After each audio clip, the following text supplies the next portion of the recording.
nominee Gabourey Sidibe and 8-time Grammy-nominated artist Janelle Monáe star in the timely new thriller Antebellum, which looks at how America's past history of racism is still very much shaping the present. Take a look. The disenfranchisement of black people in America is by design written into the actual DNA of this country.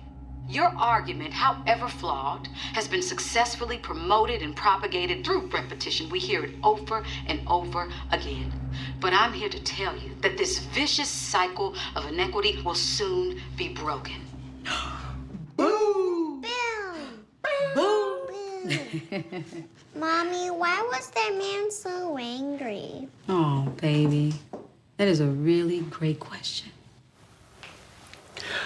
Well, welcome back. Welcome back, the fabulous Gabourey Sidibe. And for the first time, I think this is Janelle Monáe's first time with us. So welcome, welcome, welcome.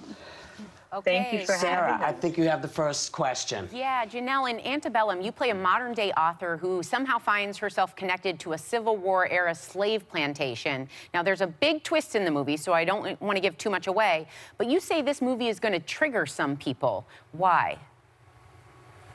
We are in a reckoning right now. And I think whenever you're dealing with, traumas, especially as a Black person, when you're dealing with that, it can be very triggering. My hope is that we can continue the conversation that's happening. I had a rare opportunity to portray Veronica Henley, who is a successful author, and she finds herself trapped in this horrifying reality where she has to confront the past, the present, and the future. Before it's too late. And I think this film will connect the dots. There's no way that we can talk about white supremacy, systemic racism, without speaking about chattel slavery and understanding that when we say defund the police or when we say abolish the police, we're talking about the fact that during the Civil War, the earliest institution of policing was the slave patrol. And it wasn't to protect and to serve the people. It was to hunt down and kill and traumatize Black folks. So we are in a reckoning of having to look at these racist policies that have continued to oppress minorities for far too long.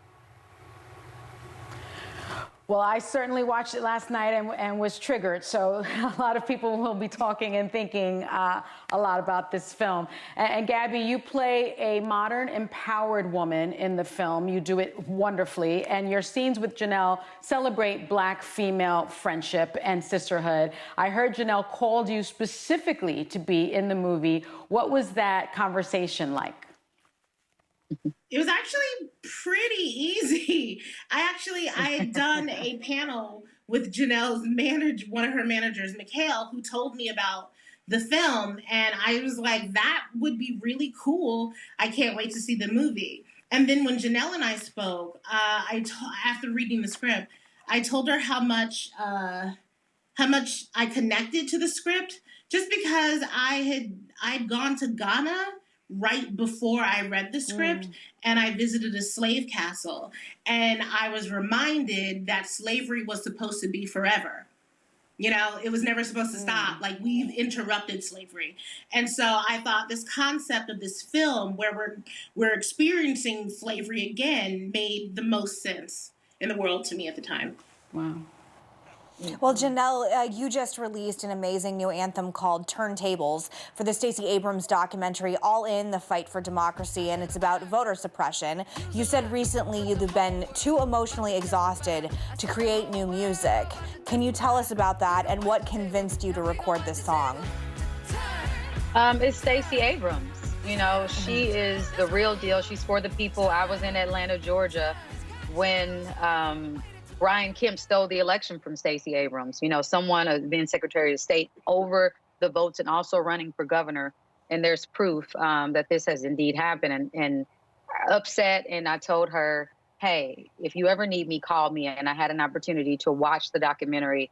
And I had a week to get a song together. And I said, we're in the middle of a revolutionary, and we're going to have to lean on each other. Everybody's going to need energy. And this was just my way of just giving energy to the revolutionaries leading this movement and making sure that we really do save our democracy. One other thing I just want to say, though, about this film is that this is not a slave movie.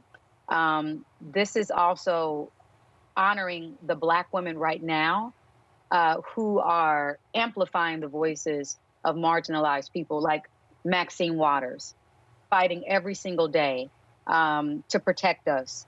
When you think about Angela Rye, when you think about women like Patrisse Cullors, who was one of the founders of the Black Lives Matter movement, when you think about Angela Davis, when you think about Assata Shakur, this is also representing what it means to be a Black woman living today and carrying the burden of dismantling systemic racism and white supremacy on the backs every day. And I want it globally for people to understand what that looks like. It should not be a Black woman's job to do this at all, yet it's being done. So this was a way also to honor the present day incredible women who stand up for us every single day. And Gabby, I have a question for you. You're encouraging young people not only to vote in this election, but to work the polls as well. Why is that so important to you?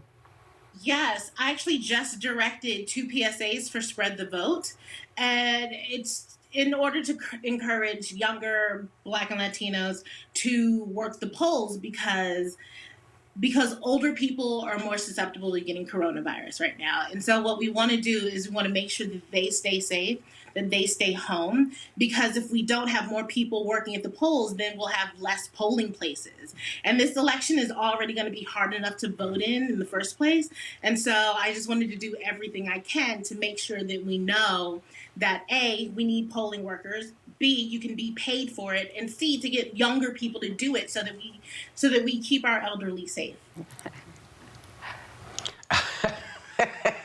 Very nice. Janelle, you were friends with the fabulous Chadwick Boseman, and you posted a wonderful tribute to him on social media. Tell me quickly your favorite memory of him. Wow.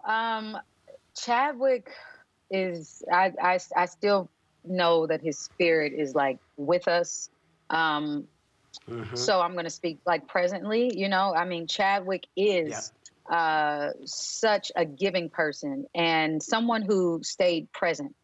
I got an opportunity to host them because I met Chadwick through one of my good friends, Lupita.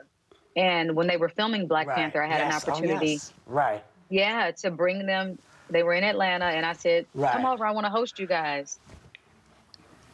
Baby, I gotta take us out. Our thanks to you, Janelle and Gabourey. Antebellum premieres tomorrow, at home on demand.